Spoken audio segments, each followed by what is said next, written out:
Bueno, buenas noches a todos. Yo soy Luis Carlos Ramírez, gastroenterólogo pediatra en la ciudad de Ibagué. Hoy tengo el placer de presentarles a una colega y una amiga, la doctora Juana María Quevedo, eh, pediatra de la Universidad Surcolombiana. Ella es gastroenteróloga pediatra del Hospital del Instituto Nacional de Pediatría con la Universidad Nacional Autónoma de México. Ella es miembro de la Sociedad Colombiana de Pediatría y de las sociedades colombiana, latinoamericana, norteamericana de gastroenterología pediátrica. En este momento labora en el Hospital Universitario de Neiva, en la clínica UROS y en la clínica Mediláser en la ciudad de Neiva, y es docente catedrática en la Universidad Surcolombiana. La doctora Quevedo nos va a hablar en este momento de un tema que es de todos los días, que es de los trastornos de la conducta alimentaria del preescolar y el escolar. Entonces vamos a tener más o menos una media hora de charla y la idea al final es poder responder algunas preguntas. Las preguntas que ustedes vayan teniendo, por favor, irlas mandando al chat. Entenderán que por tiempo pues no podríamos responder todas las preguntas, entonces que sean unas preguntas concretas, claras y pues lo más fácil es que se puedan responder. Entonces, doctora Quevedo, te dejo con el público. Muy buenas noches, muchas gracias Luis Carlos por la presentación. Para mí es un gusto venirles a hablar, a botar corriente una media horita sobre un tema que aparentemente es sencillo, pero pues sí nos saca canas verdes en la consulta, cada vez se hace más frecuente. Nos angustia también como prestadores de servicio de salud porque llegan las mamás y los papás, los cuidadores en general, muy angustiados a nuestra consulta buscando respuestas. Trastornos, este tipo de trastornos que realmente son más conductuales que cualquier otra cosa en la mayoría de veces, pues nos generan un gran reto en el diagnóstico y específicamente en el abordaje y en cómo darle manejo a esa familia. Hay muy pocos estudios, la incidencia no está establecida, está entre el 20 al 80% dependiendo de las series. Seguimos aprendiendo muchísimo. Entonces, yo sé que estas imágenes son muy familiares para ustedes. Yo creo que los pacientes, las familias llegan quejándose de todas estas situaciones. Yo creo que como papás también lo hemos vivido, el rechazo, el no quiero y el no todo el tiempo. Pues yo pienso que desde incluso experiencias propias hemos vivido aquel adulto, cuidador, mamá o papá, que nos decía, bueno, no se puede levantar de la mesa hasta que no se coma todo. Y pasan minutos, incluso pueden pasar horas y esa situación no va a cambiar. Entonces hoy estamos aquí para dar de repente y entre todos, Luisca también me va a ayudar a dar una luz en este aspecto. Entonces, los trastornos de conducta alimentaria del preescolar, más o menos uno de cada 3 a 4 niños sanos lo va a tener. De este trastorno, de estos pacientes, tan solo del 1 al 5% va a tener un trastorno severo que vaya a ocasionar falla para crecer o vaya a tener implicaciones nutricionalmente importantes.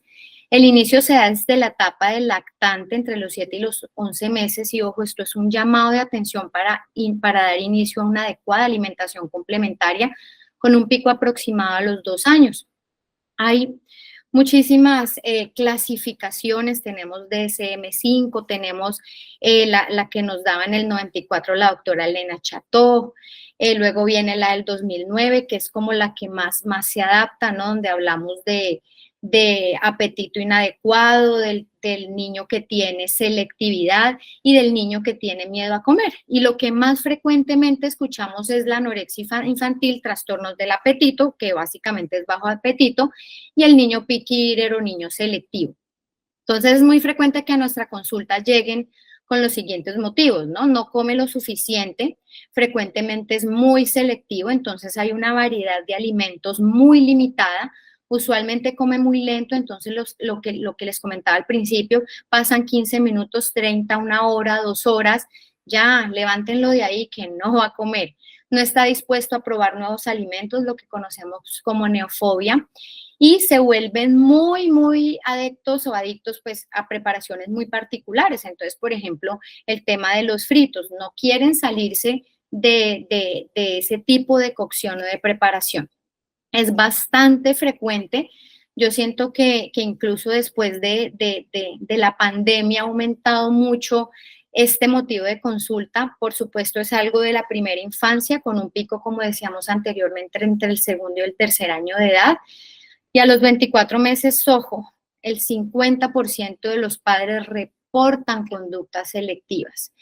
Entonces, ¿qué pasa con estas conductas selectivas o conductas de rechazo al alimento? Pues son un motivo de gran preocupación para los padres, un motivo de gran angustia porque uno de los objetivos como mamás para nosotros es hacer como sea para que el niño coma.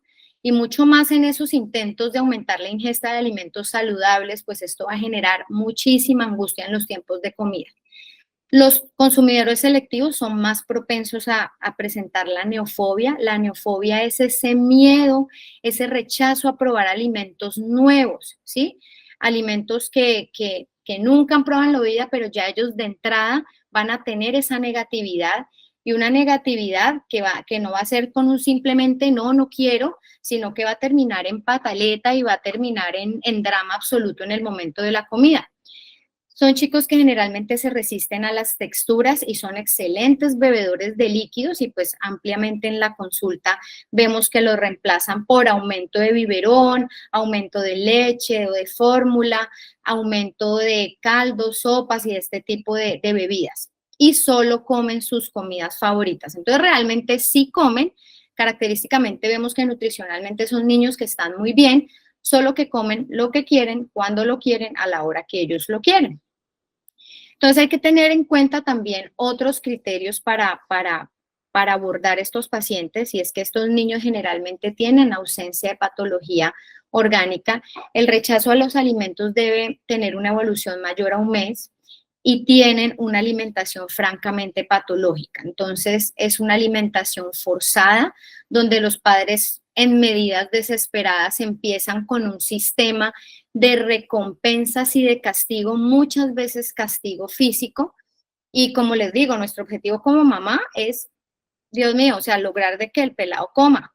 Entonces empezamos a usar pantallas, distracciones, que lo único que hacen es que el niño abra la boca de manera sistemática, pero no les estamos enseñando a comer. Alimentación en horarios, posturas, lugares no habituales, entonces terminan comiendo en todas partes menos en la mesa del comedor o en su silla que debe ser la correcta, o los papás frecuentemente correteando al niño por toda la casa jugando al avioncito para que el niño coma. Generalmente también tienen una variedad limitada de alimentos en cuanto a consumo, 30 alimentos en promedio, aproximadamente menos de 10 alimentos por grupo por tiempo de comida. Rechazan alimentos específicos como vegetales, frutas y fuentes de proteína, y tienen preferencia, por supuesto, por otros alimentos como azúcares y harinas. Es muy característico, que rechacen la proteína. Entonces, muchos de ellos se rechazan a masticarla, otros la mastican, toman sus jugos y luego escupen en la parte sólida de la proteína. La mayoría de las veces comen 2 o 3 bocados y ya absolutamente no quieren comer nada más. Sus sentidos pueden sobrereaccionar, entonces son exagerados haciendo arqueos, haciendo muecas, haciendo lo que comúnmente llamamos como pucheros, y entre más lo presione el cuidador a comer, este jovencito más va a alejar el plato. Son sensibles al tacto también, se rehúsan a tocar o a exponer su cuerpo a diferentes texturas. Yo siempre, cuando estoy dando orientación de alimentación complementaria, le digo a los papás, la textura entra por las manos y es muy importante dejarlos explorar para que de esta manera puedan ellos ingresar el alimento, las diferentes texturas a la boca. Los tiempos de comida son demasiado estresantes para la familia. Prefieren dulces, comidas azucaradas o snacks en vez de hacer tiempos de comidas completos. Bueno, aquí me voy a detener un momento porque es muy importante diferenciar estos chiquitines de lo que el DSM-5 nos caracteriza como el trastorno evitativo, que es la restricción de la ingesta de alimentos. Estos chicos ya van a tener de base probablemente un problema más importante. Generalmente pueden cursar con problemas orgánicos como enfermedad por reflujo gastroesofágico, esofagitis eosinofílicas o alergias alimentarias. Estos chicos ya van a tener una pérdida de peso significativa y una deficiencia del crecimiento, lo cual es esperado para este tipo de situaciones. A diferencia de los niños selectivos o los piqui, que es de los que vamos a hablar hoy, que tienen pesos y curvas de crecimiento completamente normales. Van a tener dependencia de alimentación enteral, ya sea a través de sondas o por vía oral, y van a tener una interferencia importante en el funcionamiento psicosocial. Entonces, es muy importante identificar las banderas rojas o los signos de alarma para ver qué paciente posiblemente sí nos tenga una patología orgánica.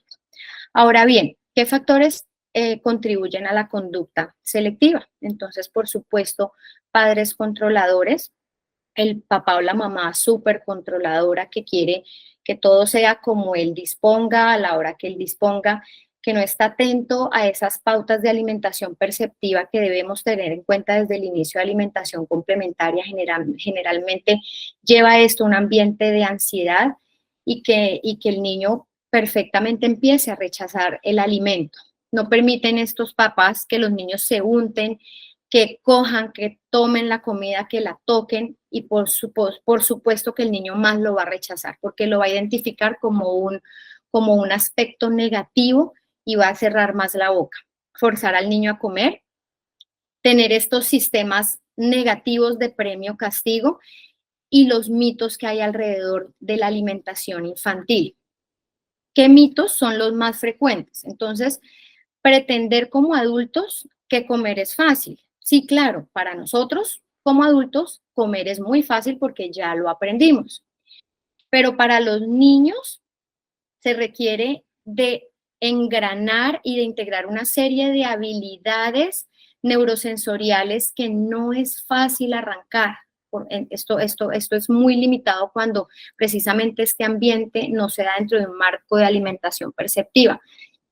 Pretender que comer requiere solo 2 procesos, sentarse y arrancar a comer, que ciertos alimentos solo se comen a horas específicas durante el día, ¿sí? Por ejemplo, que yo no me pueda comer una pechuga de pollo de desayuno, ¿sí? Y de hecho lo aprendimos los que estudiamos en México, que pues comen de todo, incluso frijoles al desayuno, y pues realmente no hay ningún inconveniente. Los niños necesitan comer 3 veces al día, entonces pues ya sabemos que en esta etapa requieren las 3 comidas principales y los 2 refrigerios. Traigo este estudio a colación, que es la asociación entre los estilos de crianza y los comportamientos en el momento de la alimentación. Entonces se entrevistaron 525 padres con hijos entre los 2 y los 5 años, el 90% de estos papás eran las mamás, y pues existen varios tipos de crianza, y lo que se encontró es que los 2 extremos, el autoritario, y el permisivo, se correlacionaron positivamente con los comportamientos infantiles asociados a alimentación selectiva, ¿sí? Y esto llevaba a miedo o ansiedad antes de la comida. Entonces son niños que antes, durante la preparación de los alimentos, se asoman a la cocina, ya ellos están maquinando qué es lo que no se van a comer. Luego cuando les sirven el alimento, hacen caras, listo, hacen arqueos, exageran sus muecas e inspeccionan cuidadosamente los alimentos. Entonces empieza la pesca milagrosa, a echar a un lado la arveja, a decir esto me como, esto no como, y a separar los alimentos. Entonces, la conclusión de este estudio es que las estrategias que utilicen los padres para afrontar este tipo de situaciones pueden influir negativamente en la alimentación infantil, pero por supuesto que también pueden influir de manera positiva. Este otro estudio es para demostrar que definitivamente no hay diferencia significativa en el índice de masa corporal y en talla durante un seguimiento a pacientes selectivos o piquis versus controles, y que no se reportaron tampoco ingestas energéticas diferentes en niños con conducta selectiva versus los controles. Entonces yo insisto mucho en eso, o sea, los niños sí comen a pesar de que la mamá entra al consultorio súper desesperada con un niño que a ojo se ve que el índice de masa corporal y la talla está normal, pero la mamá entra diciendo, doctora, es que no come nada. Entonces los estudios demuestran que sí, sí comen lo que quieren a la hora que quieren y como ellos lo quieran. Y este último, para ver que en estos niños selectivos o piqui, tanto la talla como el peso y el índice de masa corporal estuvieron consistentemente superiores al percentil 50 de las tablas de crecimiento de referencia. O sea, la mamá dice que no come nada, pero de hecho estos chiquitines están entre el 0, por encima del percentil 50 o el 0 más 1 de desviación estándar. Más de 2/3 de los comedores selectivos no habían sido delgados en ningún momento y realmente esto uno lo ve en la consulta. Entonces, ¿qué hacer? ¿Qué podemos hacer? Entonces, a mí este tema de la alimentación perceptiva me gusta muchísimo. Entonces, recordar qué es la alimentación perceptiva, que es lo que nos dice OMS y lo que debemos aplicar desde el inicio de alimentación complementaria, y es generar un ambiente positivo en ese momento de la alimentación, es centrarnos en una relación positiva entre el cuidador, el alimento y el bebé, y estar muy atento a las señales de hambre y de saciedad del bebé y respetarlo. El bebé tiene hambre, lo alimento, el bebé ya no quiere más, se siente satisfecho, pues no obligo, no tomo medidas forzosas para hacerlo. Y por supuesto, esto tiene que ser en un ambiente muy tranquilo, muy calmado, donde el bebé no sienta esa tensión o donde el niño no sienta esa tensión y esa angustia de los papás. La expresión facial debe ser positiva, ¿sí? Entonces, si yo empiezo un nuevo alimento al bebé, por supuesto que yo tengo que congraciarme con el bebé de la mejor manera posible. No puedo tener ese tema de ansiedad y ¿será que le va a gustar? ¿Será que no? ¿Será que sí? Porque el bebé, yo siempre le digo a los papás, ellos huelen el miedo, ¿sí? Entonces el bebé dice, miércoles, aquí algo pasa, esto no está bien, esta señora está como preocupada, yo mejor no como. E inmediatamente cierran la boca. El contacto visual es muy importante y por supuesto el rol modelador de los padres. Esto quiere decir que yo como papá debo dar ejemplo. No puedo enseñar a mi hijo a comer verduras cuando yo personalmente no las como. En cuanto a las preguntas, a veces hacemos preguntas innecesarias a los preescolares y escolares. Entonces preguntamos como, ¿quieres comer? ¿Qué quieres comer? Básicamente en la casa le pasamos una carta para que el niño escoja qué comer. Y pues son preguntas a las cuales siempre va a haber una negativa. ¿Quieres comer? Estos niños con conducta selectiva casi siempre van a decir que no. Y pues son preguntas para unos niños que no están preparados para dar una respuesta que no sea negativa. Esto lo debemos cambiar por frases completamente positivas. Entonces, oh, mira qué delicia, qué rico, doy ejemplo, yo también como vegetales, esto está muy delicioso, etcétera, etcétera. Alimentar sin prisa, pero dar un plazo máximo en la mesa de 30 a 40 minutos. Si no comió, pues no vamos a pelear y nos levantamos. La postura debe ser correcta y siempre formando ángulos de 90 grados, pues el tronco con los muslos con las piernas y siempre apoyando los pies sobre una superficie firme, ¿listo? Y evitar distractores como pantallas. Entonces los papás nos dicen, doctora, pero es que es la única manera que este niño me recibe comida y come, ¿sí? Así sea el noticiero que yo le ponga enfrente, pero es la única manera viendo propagandas. Entonces les decimos, sí, claro, por supuesto, va a abrir la boca y de manera mecánica va a empezar a comer, pero no lo estamos educando y no le estamos enseñando a comer. Entonces ese es el motivo por el cual no nos gustan las pantallas. Es importante.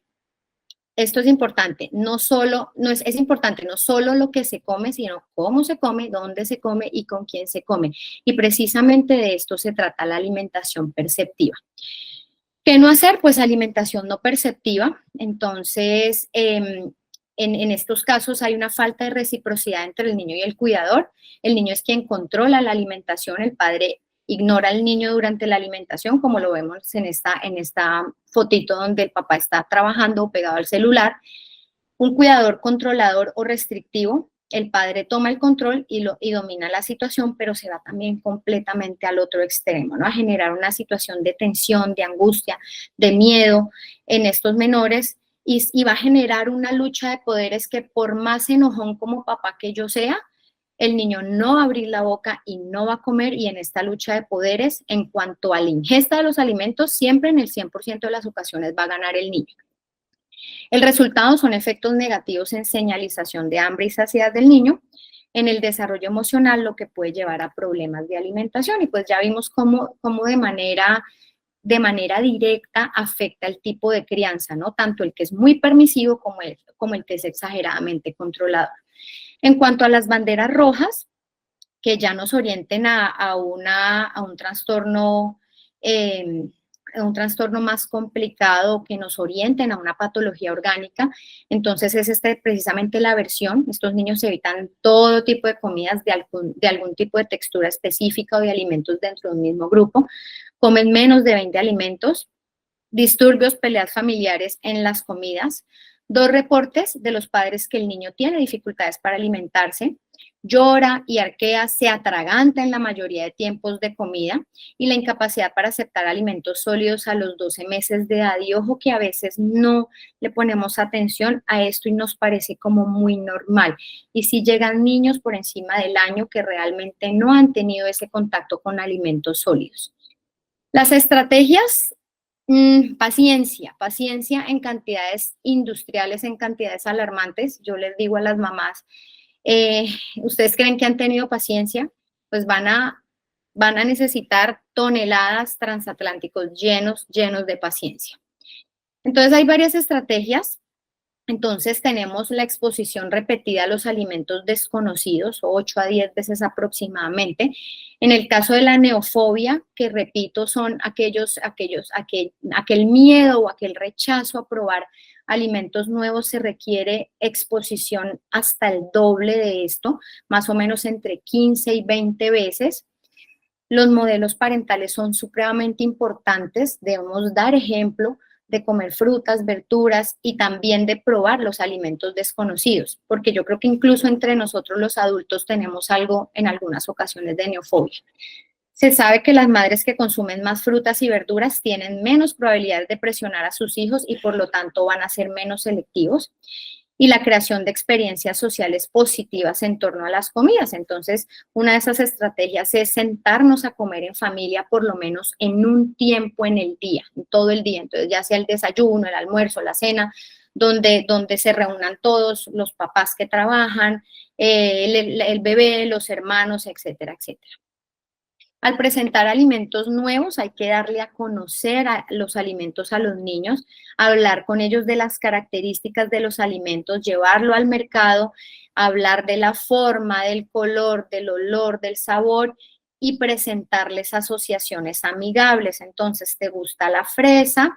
Entonces, fíjate que la fresa que tanto te gusta, la fresa es roja y se parece al rábano, se me ocurre que es la que veo ahí al fondo, que también es rojo. Entonces hacer asociaciones que a ellos les resulten amigables porque hay antecedentes de que algo sí les gusta. Ayudar a la preparación de los alimentos, esto lo podemos hacer 2 veces por semana. Entonces, alimentos que no comen, que no eran capaces de mirarlo desde el tema de que se asomaban a la cocina y ya veían que estaban haciendo, no sé, habichuelas y no, o sea, nada que ver con las habichuelas. Entonces, tocar la textura, olerlos, hablar del color. Ayudar en la cocina, ellos los hace sentir importantes y partícipes, y más si lo hacemos en familia, que se acostumbren a los olores de la cocina. Y pues si bien es cierto que sigue sin comerlo, pero estamos avanzando. De hecho, parte de la neofobia es que se le presenta el alimento, por ejemplo, el aguacate, y el aguacate en el plato es el enemigo, y los niños realmente no quieren siquiera que los otros alimentos que ellos sí comen, ejemplo, la pasta, el arroz, se unten del aguacate porque de cierta manera se los están contaminando. Entonces, hacer este proceso hace un acercamiento importante que al principio no lo van a comer, pero créanme que poco a poco va a funcionar. Lo que pasa es que sí requiere de demasiada paciencia. Cambiar la forma de los alimentos, entonces colocarlos en cuadritos, en tiras, en rodajas, hacer espaguetis. Entonces, por ejemplo, en este plato esto es un calabacín, pero tiene y está rallado en forma de espagueti, de pasta, que la mayoría de niños aceptan la pasta de una manera adecuada. Utilizar moldes de galletas, los mandamos al Dollar City a que compren los moldes para que corten diferentes alimentos con formas. Hacer hamburguesas caseras, por ejemplo, en esos pacientes que hacen rechazo a la proteína de origen animal, entonces podemos intentar hacer hamburguesas caseras. ¿Y qué hacemos con el desconocido? Y vamos a hablar esta diapositiva y vamos a dedicársela a la neofobia. Entonces le preguntamos lo aplicamos en la consulta, bueno, ¿qué pasa cuando te presentan a alguien desconocido por primera vez? Pues uno tiene sus reservas, ¿no? Y uno es precavido. Pero ¿qué pasa si esa persona que no conocemos viene acompañado de alguien muy cercano, de un familiar o de nuestro mejor amigo? Pues esto va a generar confianza, ¿no? Entonces le quiero presentar el aguacate, entonces, pero al niño le encanta el arroz, ya hemos hecho un proceso de textura, de tacto, de olor, de meter el niño en la cocina. Probablemente si ya hacemos una combinación de ese aguacate con el arroz o viene acompañadito, ya no lo va a ver como que lo está contaminando, sino ya lo va a ver con ojos diferentes. El alimento nuevo acompañando al alimento favorito y con otros que también le gusten. Es importante nunca intentar y forzar más de un alimento nuevo. Lo que hablamos de colores y texturas, entonces precisamente el ejemplo de las fresas, entonces ofrecer las fresas con otros alimentos del mismo color. Aquí tenemos los frijoles y el tomate. Se pueden combinar, pero no mezclar, y esto es muy importante. Mezclar es hacer licuados, caldos, sopas, luego meterlos al procesador de alimentos. Más bien se puede explorar es mezclas culinarias, que es como les explico a las mamás. El niño debe aprender a identificar el sabor original y por eso es muy importante hacer una adecuada alimentación perceptiva y una adecuada introducción de sabores de los diferentes grupos de alimentos durante el proceso de alimentación complementaria. Por favor, debemos ser muy coherentes. La familia debe comer los mismos alimentos, entonces yo debo dar ejemplo. No puedo obligar a que se coma el brócoli cuando a mí no me gusta el brócoli y yo no me lo estoy sirviendo. Nunca servir a la carta, ¿sí? Termina entonces el niño, el preescolar, comiendo las papas fritas con los nuggets. El escolar que tiene el hermano del medio termina comiendo el calentado de lentejas con arroz. Lo mismo el hermano mayor, el papá no come verdura, entonces terminamos todos comiendo de manera diferente. Fomentar comidas familiares, por lo menos una diaria, lo que hablábamos, establecer horarios y respetarlos. Y pues ya para estos chiquitines son 5 tiempos de comida, desayuno, almuerzo, cena y 2 refrigerios, 1 AM y 1 en la tarde. Nunca negociar, ni obligar, ni sobornar, y menos con snacks, comidas dulces, no sobornar con alimentos, ¿listo? Y nunca nos cansemos de exponer. Y las mamás dicen, no, doctora, es que yo lo he hecho, yo tengo paciencia. Lo ha hecho 2 veces. La que más tiene paciencia lo ha expuesto 4 veces. Necesitamos que tripliquen o multipliquen muchísimo más esa paciencia para exponerlos a nuevos alimentos.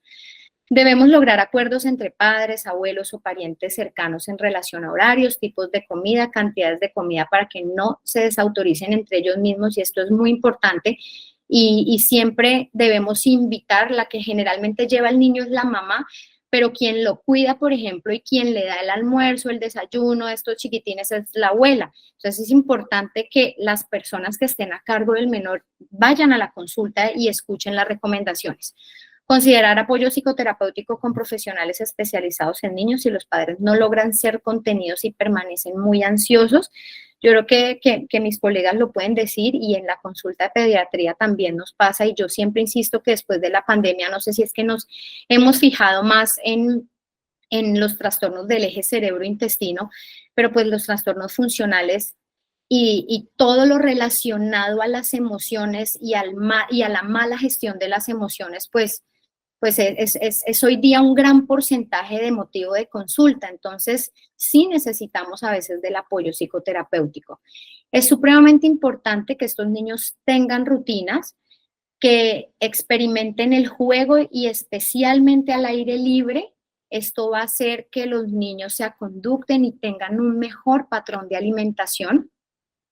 Y estos son, les traje, ya estamos terminando, Estas son las recomendaciones que yo imprimo en la consulta del niño cuyo motivo es la selectividad o el niño picky, y los imprimimos y durante la consulta lo vamos trabajando y lo vamos explicando. Entonces, alimentación perceptiva, respetar el apetito, la falta de él. Yo creo que a nosotros como adulto, incluso uno que otro día podemos amanecer pues que no tenemos hambre, que no nos da hambre. No obligarlos, no sobornos, y menos con alimentos dulces, snacks, paquetes o alimentos líquidos, exceso de alimentos líquidos. Esto generalmente va a llevar a una lucha de poderes donde la ansiedad y la frustración van a estar a la orden del día en ese momento de alimentación y siempre, siempre, siempre va a ganar el chiquitín. Servir porciones pequeñas, y esto es muy importante, o sea, la técnica de las manitos nos sirven mucho, y cuando se las exponemos a los papás, ellos dicen, ah, entonces sí come, doctora, porque es que yo pensé que tenía que comer como come el primo, que come como un camionero. Entonces, no, la técnica de las manitos para las porciones realmente nos sirve y nos funciona mucho, y las mamás también se aterrizan en la cantidad de alimento que deben recibir. Establecer rutina de comida con horarios establecidos y respetarlos, no ofrecer jugo, leche, derivados, golosinas entre las comidas. Los 5 tiempos de comida, no utilizar la televisión, otros aparatos tipo tablet, celular para lograr que coman.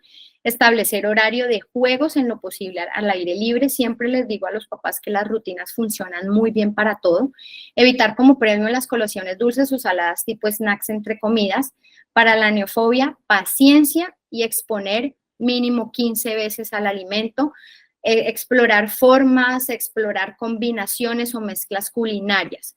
No servir nunca la carta en la casa, y el niño sí o sí debe permanecer en la mesa del comedor, así no coma durante el tiempo de la comida, dar un tiempo prudente para que tome los alimentos, 30 minutos, máximo 40 minutos para los preescolares, y luego recoger los alimentos. O si el niño comió y está lleno, pues también respetar. Listo, terminaste, está bien. Y si ustedes respetan los horarios y las rutinas, pues él ya sabe qué esperar en el siguiente tiempo de comida. Las comidas deben ser entretenidas, servir vegetales con un aderezo casero, natural, una salsa favorita, cortar los alimentos en distintas formas de molde, por ejemplo, lo que hablamos de los moldes para galletas, servir alimentos de colores brillantes y pedir al niño que ayude. Ya lo hemos hablado, siempre ser un buen ejemplo, fomentar comidas familiares. Únicamente suplementar vitaminas y minerales cuando los exámenes clínicos demuestren que existe alguna deficiencia. No recomendar alimentos formulados, tipo Pediasure u otros, pensando que esto resuelve el problema, sino que al contrario puede acentuar la neofobia, ¿sí? Realmente los suplementos deben tener una indicación médica, y una indicación médica muy responsable. En un niño que se plantea sano, donde yo lo que necesito es que aprenda a comer y que aprenda a comer saludable, pues esto sí puede ser algo negativo. Lograr acuerdos entre padres, abuelos o parientes cercanos en relación a horarios, tipos de comida, cantidad de comidas, para que no se desautoricen entre ellos mismos. Considerar apoyo psicoterapéutico con profesionales especializados en niños si los padres no logran ser contenidos y permanecen muy ansiosos.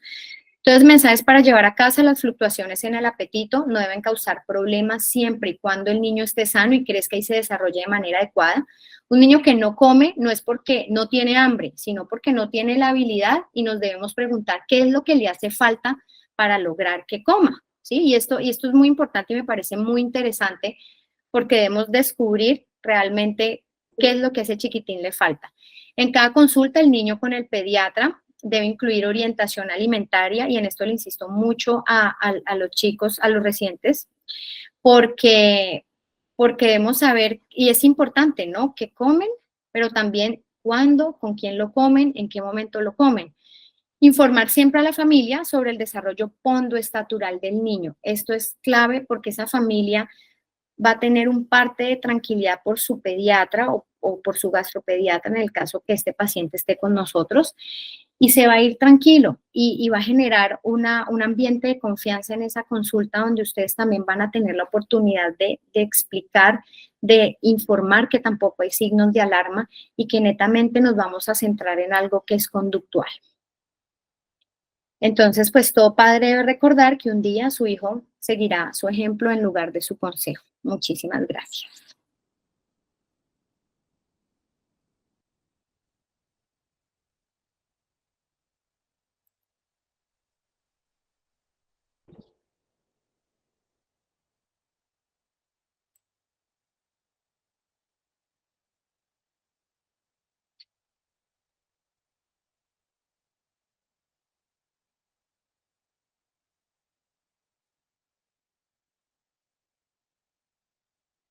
No te escucho.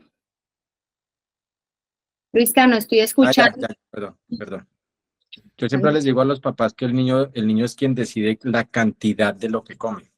Comerá mucho, poquito, dependerá mucho de su estado en el momento en el que esté. Y los papás son los que deciden qué comen, cómo comen, dónde comen y a qué hora comen. Lo que tú decías, el niño no puede estar diciendo que come y no puede estar diciéndole a la mamá, no quiero esto, pero sí quiero esto. Y entonces le cocinan eso y tampoco lo come. Exacto. Y lo otro, y muy importante, y sí lo veo mucho, es eso, cuidado todos con esos niños que son persistentemente selectivos, que son niños que solo comen, por ejemplo, carne y arroz, pollo y carne, pollo y pasta, y tienen trastornos en la conducta.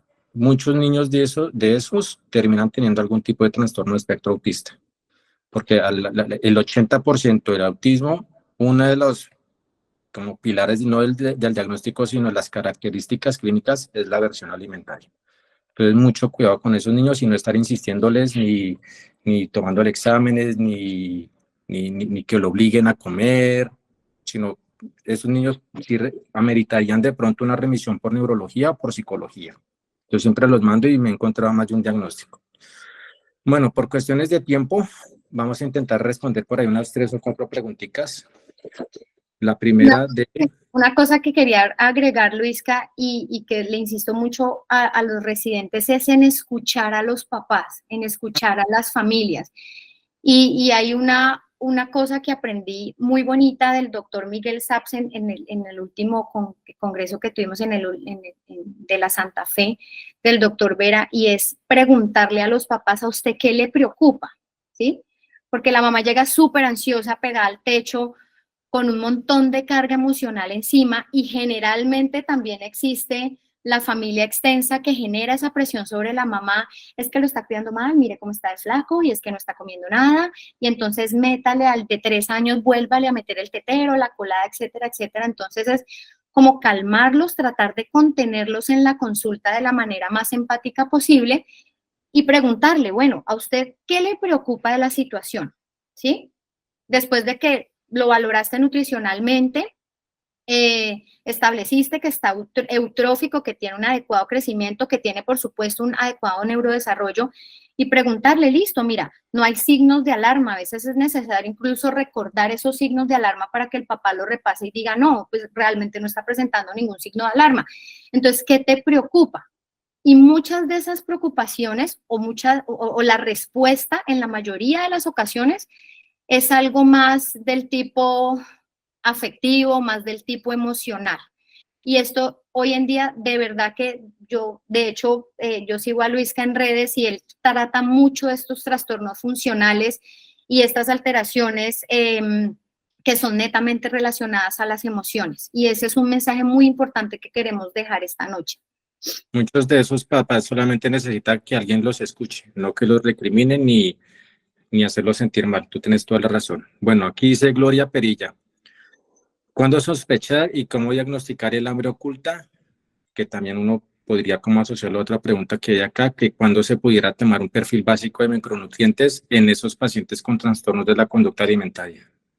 Bueno, pues básicamente, digamos, el hambre oculta, tú la resuelves con el interrogatorio dirigido a la alimentación del paciente, ¿sí? Entonces, es tomarse un par de minuticos para preguntar qué come el niño, cuál es su diario de alimentación y en qué condiciones lo hace. Entonces, muchas veces, y nos pasa mucho, sobre todo en esa ventana de alimentación complementaria olvidada, que es entre los 12 meses y los 24 meses, donde toda la vida nos han dicho, intégrelo a la dieta familiar.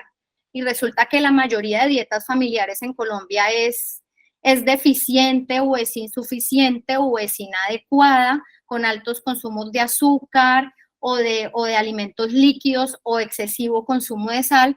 Entonces ya como el niño tiene cierta autonomía al comer, pues como que se deja la nutrición a un lado y es muy frecuente entonces que estos chicos sean excelentes consumidores de líquidos y la madre está muy tranquila porque perfectamente a los 14 meses se echan 8 teteros de leche o de colada al día, y los desayunos son calditos, los almuerzos son sopitas, la cena es un poco suave, entonces es un jugo con un pan, un jugo con unas galletas.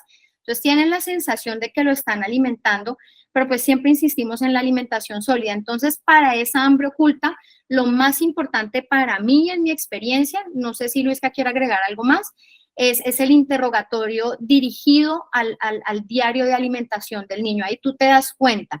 Ahora, el tema de los micronutrientes. Realmente yo no hago toma de micronutrientes de rutina. Si yo veo que no hay signos de alarma, si no hay datos de malabsorción intestinal, si no hay datos al examen físico, si por ejemplo no tiene una cleodermatitis enteropática y tenga que medirle niveles de zinc, por ejemplo, si el chico no tiene signos de alarma, un examen físico normal, crece y se desarrolla bien, yo personalmente no tomo ningún paraclínico. Anotando lo que tú decías, de pronto yo siempre hago énfasis en el consumo de hierro en la dieta. ¿Qué tantas carnes rojas, hígado, vísceras, garbanzo, leguminosas? Si veo que está deficiente, no le tomo exámenes porque pues lo que sí intento mejorar es ese consumo.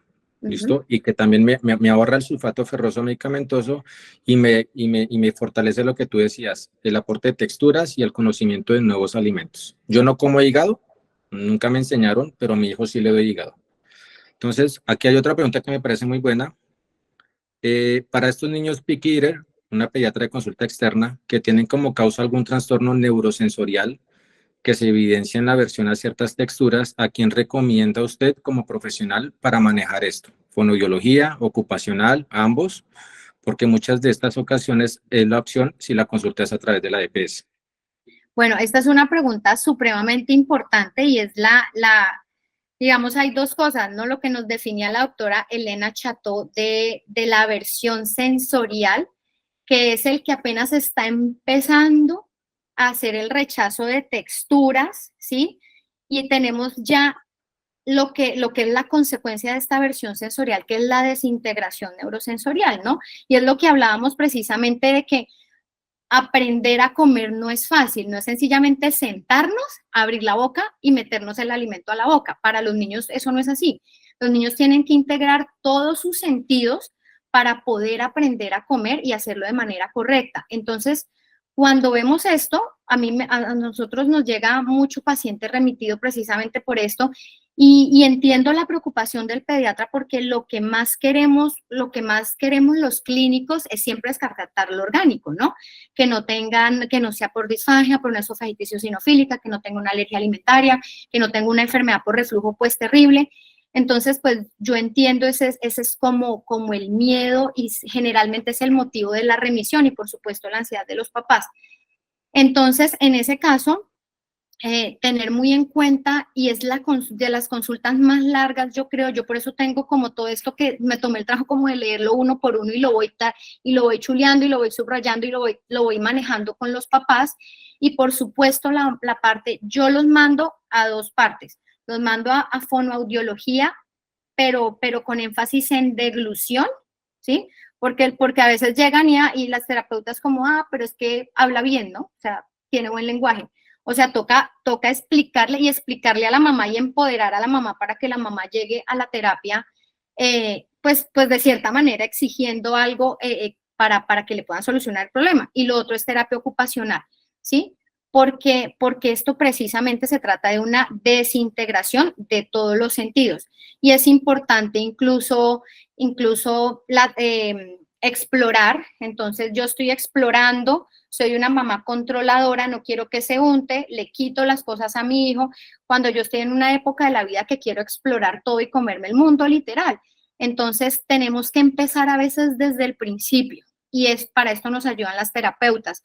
El tema del apoyo de los pies es fundamental. Yo siempre les digo a los papás y me perdonan la palabra soez, pero les sirve mucho y les impacta, pero yo le digo, nadie come ni hace popó con los pies colgando, nadie, porque tú vas a sentir que te estás mareando y vas a cerrar la boca y no vas a querer aceptar absolutamente nada. Entonces sí nos sirve mucho terapia ocupacional y terapia por fonoaudiología con énfasis en deglución, que sepa la terapeuta para qué lo estamos mandando, más toda la parte conductual, ¿no? A veces necesitamos el apoyo psicoterapéutico, que es otra persona que para mí se ha vuelto muy importante para ayudar a estos chiquitines. y de la mano del pediatra, que es quien integra todo, y pues nosotros realmente nos encargamos también de buscar banderas rojas y descartar patología orgánica. Algo acá que pues se une con la otra y pues yo siempre los mando a fono cuando veo que hay deficiencia en masticación, que no hacen buen cierre labial o algún problema dental de mala oclusión, sobre todo con el uso prolongado de biberones y de estos chupos entretenedores. Y ocupacional cuando veo que el niño es muy sensible a texturas, a que lo abracen, a que no le gustan como la ropa ajustadita, que le cuesta como sentarse o le cuesta estar en el pasto. Y vuelve y juega. Esos niños muy hipersensoriales también puede ser un signo de alarma para algún trastorno del desarrollo neurológico. Cuando los niños están acostumbrados a tomar líquidos, sopas, coladas, etcétera, y no comen carne, por ejemplo, la chupan y la sacan, ¿cómo es la forma más adecuada de realizar la desensibilización a texturas? Pues básicamente es lo mismo, ¿no? Entonces, yo envío a fono y hago una notica específicamente para la fonoaudióloga en el sitio de observaciones. Yo siempre envío a fono y a terapia ocupacional, la verdad, nos ayudan mucho. Y el tema de presentarle el alimento, porque fíjense que el tema del que chupa la carne, le saca los jugos y bota, es netamente un tema de texturas. Entonces intentamos la carne bien molida, bien desmechada, intentamos las hamburguesas caseras, yo creo que casi ningún niño rechaza una hamburguesita, y como es asadita, viene con algo de tostado, entonces se la come muy bien. Y lo otro es presentarlo con un alimento que le gusta. Entonces les encanta la pasta, entonces vamos a hacerle carne molida con pasta. Le gusta el arroz, entonces vamos a hacerle carne molida o carnita desmechada con arroz, al principio muy poquita cantidad, menos de la porción que le toca, y poco a poco le vamos aumentando. Y tener mucha, mucha, mucha, mucha paciencia. Yo siempre les digo a los papás de háganse como un MasterChef, donde uno tiene que combinar presentaciones, emplatados, formas de cocinar, bueno, combinaciones y todo eso pues obviamente es más llamativo al niño y puede hacerle más atractiva la comida, más vistosa y pueden tolerar ciertos alimentos adecuados. Eh, bueno, aquí yo creo que la última pregunta, aquí alguien me estaba preguntando, Viviana Mosquera que levantó la mano. Viviana, a ver si puedes abrir el micrófono. Como que no. Bueno, ya son las 8:30, 25. Si no hay ninguna pregunta más, esta charla, si quieren reforzar, esta charla va a quedar montada en el canal de YouTube de Colgam, del Colegio de Gastropediatría, y pues la pueden revisar, la pueden descargar, la pueden compartir, y además hay otras charlas ahí que les pueden servir de interés. No siendo más, Juanita, feliz noche, muchas gracias por la charla y feliz noche a todos, muchas gracias. Gracias a ti, Luis Carlos, gracias a toda la audiencia por sacar este ratito para escucharnos. Y bueno, lo que necesiten, con muchísimo gusto, para los de Neiva y para los de fuera de Neiva también. Muchísimas gracias también Bueno. al colegio por la invitación.